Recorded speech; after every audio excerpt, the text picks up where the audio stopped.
Hello everyone and welcome back to the Belgian Beer Builders channel. Today is January 1st, 2023 and I'm still Cedric here in Antwerp, and if you think that my voice is a bit raspy and you missed me the past few days, you're absolutely right, because for the last week of the year I came down with pneumonia.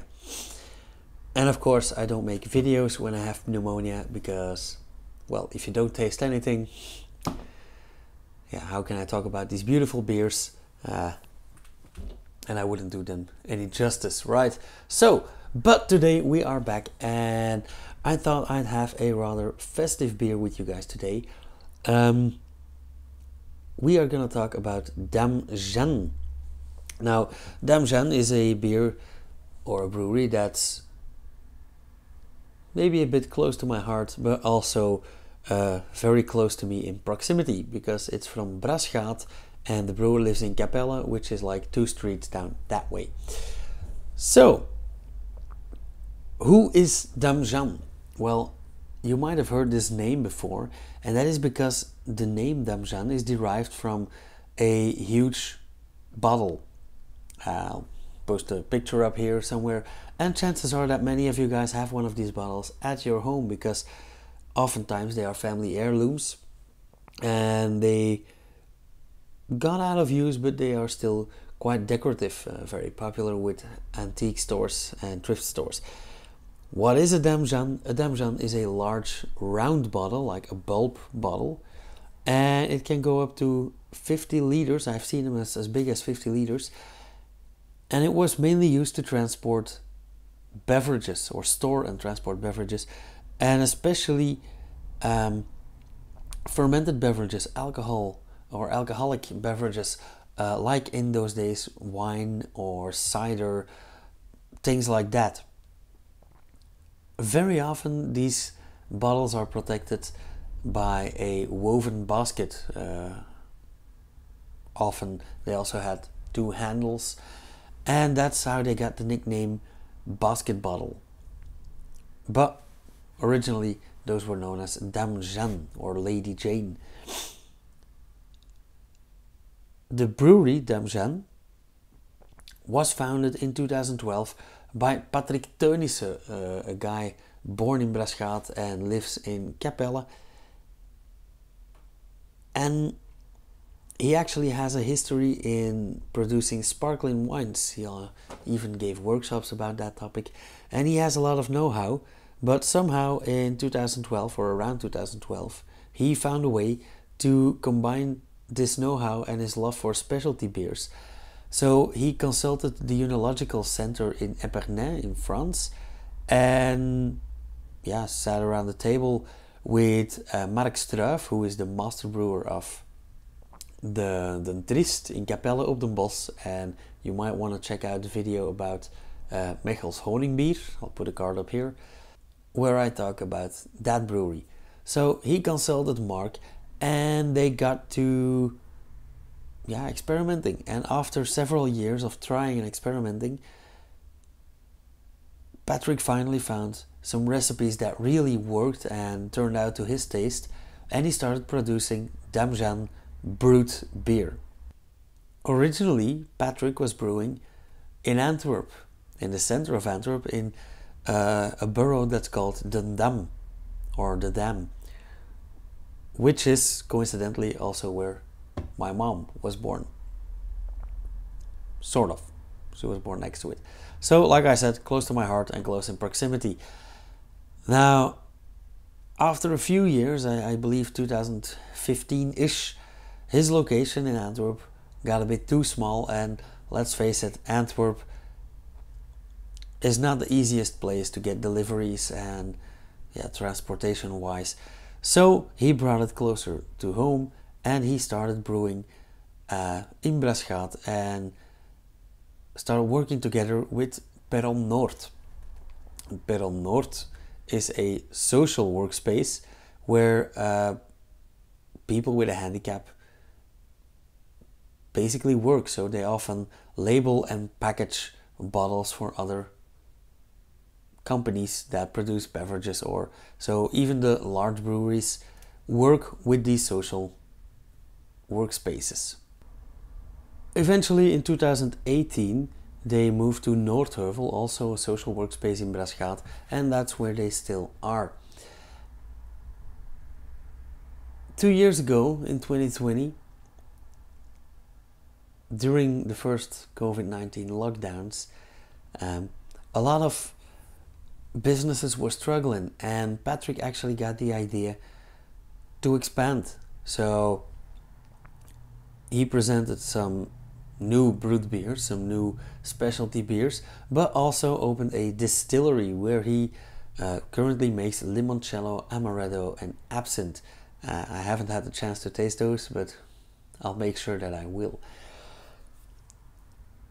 What is special about this beer, and where did they get the name Brut beer?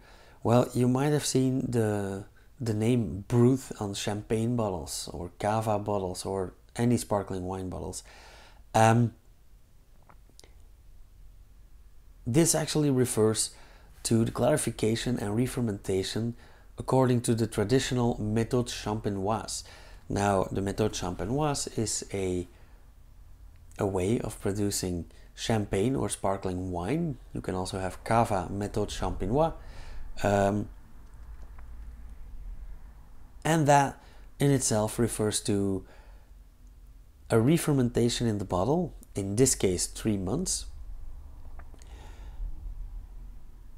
And they use a bunch of carefully selected champagne yeast. And this is where it gets interesting. Practically double the amount of sugar is used compared to a normal beer re-fermentation in the bottle. Now this results in a huge pressure. I believe it could go up to 6 bars, 6 atmospheres, and thus a chance for exploding bottles.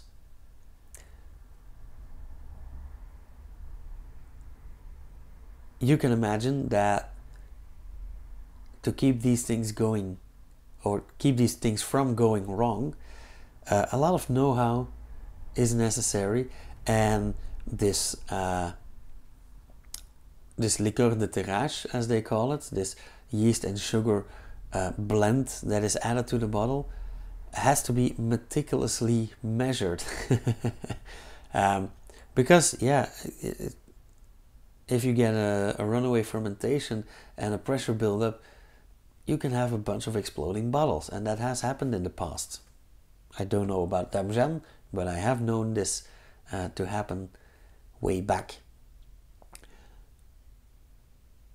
Why go through all this risk, you ask? Well, there are easier ways, obviously, but this Methode Champenois actually results in nice tiny pearls, tiny bubbles, a very sophisticated mouthfeel, and a very refined flavor palette in the finished product.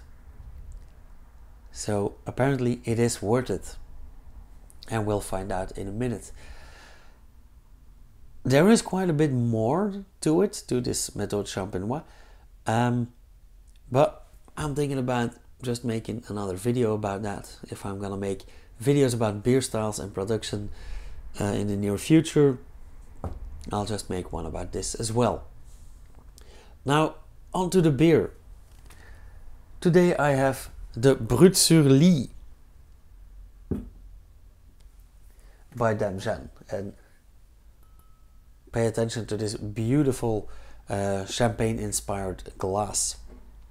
The Brut sur Lie is one of their more exotic tasting beers, and let's see what the label has to say.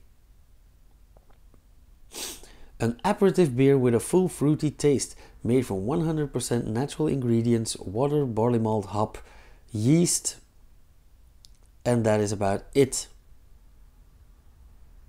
Okay. Now, I had the luck of finding this nice 25 centiliter bottle. Mostly they are packaged in 75 centiliter bottles, the champagne bottles actually, on which they get fermented.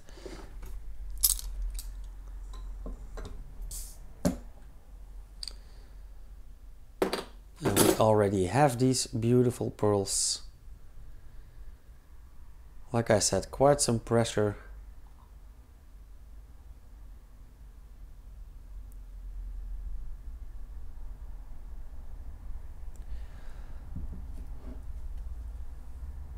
Now this is a 15 centiliter glass, so with this tiny bottle I can still have 2. Looking at that color, it is quite clear.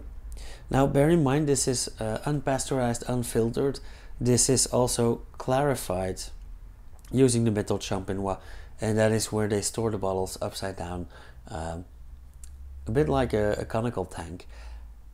And somehow they freeze the neck of the bottle, they decap it, they pop out all the yeast, and then they recap it. Long story short. Nonetheless, this is still a tiny bit hazy. Lovely golden blonde color. Some pure white foam, a lot of bubbling activity there, but that's as expected. It's a very, very white foam, very dense foam, miniature bubbles there. Ooh, lovely smell. I smell a lot of sweet and green apple. It's almost like a cider here. A bit yeasty, but in a good way, a bit sweet as well. And I think that second wave of sweetness actually comes from, or reminds me of pears, so apples and pears, which is quite surprising.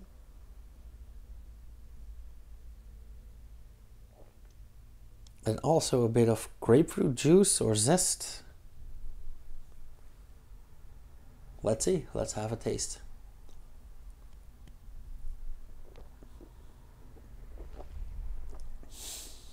Oh wow, that is indeed surprising. It's like a party in your mouth. Very carbonated. And the initial taste is a bit as the smell. So I do get a lot of apple, a bit of pear, and quite a lot of bitterness. So I would have expected this beer to be sweeter, but it's quite bitter. The aftertaste is very bitter, and I do get a lot of grapefruit, maybe some orange peel.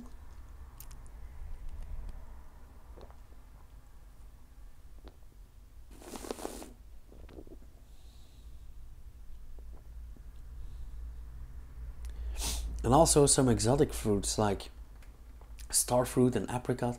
So I am very curious as to what hop variants they used, because this is so fruity and bitter at the same time, and I actually absolutely love this flavor palette.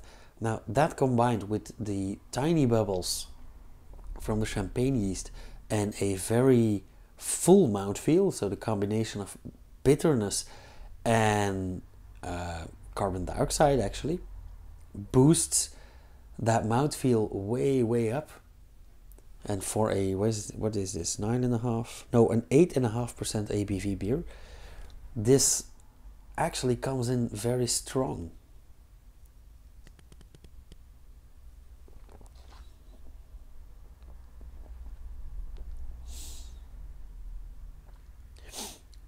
Pinky up, as we should.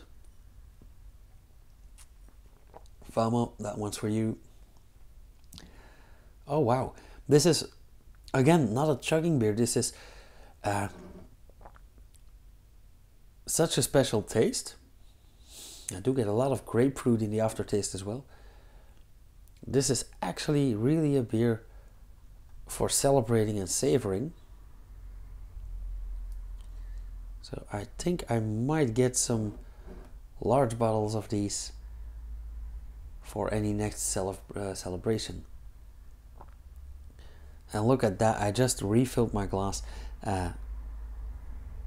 This foam is still very white, but so creamy and thick. It's like whipped cream on your cappuccino.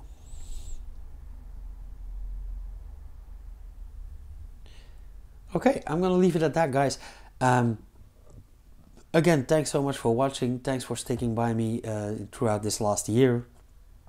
I believe this is my 110th video, so thanks for watching all of those.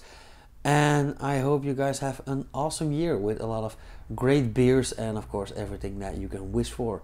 I will try to make some more content, and I might try to spice it up a bit with some exotic beers.